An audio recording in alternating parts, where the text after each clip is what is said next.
علیکم، آپ دیکھ رہے ہیں HRJ نیوز اور میں ہوں سبل ضیاء۔ نظر ڈالتے ہیں اب تک کی اہم ترین خبروں پر۔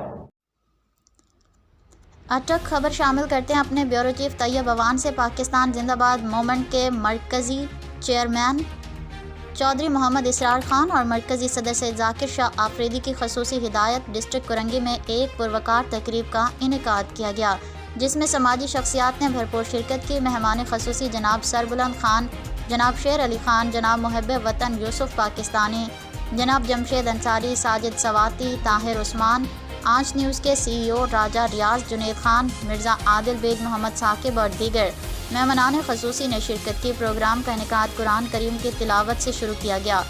اس پروگرام کا مقصد پاکستان زندہ باد movement human rights wing Karachi division کے 1 سال مکمل ہونے کی خوشی میں کیا گیا۔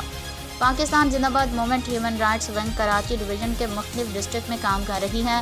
ہمارا مقصد چائلڈ لیبر سے زبردستی محنت و مشقت کروانا یا کسی مظلوم کی داد رسائی نہ کرنے والے اداروں سے ان غریبوں کی داد رسائی کروانا، غریب اور مستحق لوگوں کو راشن فراہم کرنا، غریب بچوں کو تعلیم کی فراہمی کروانا شامل ہیں۔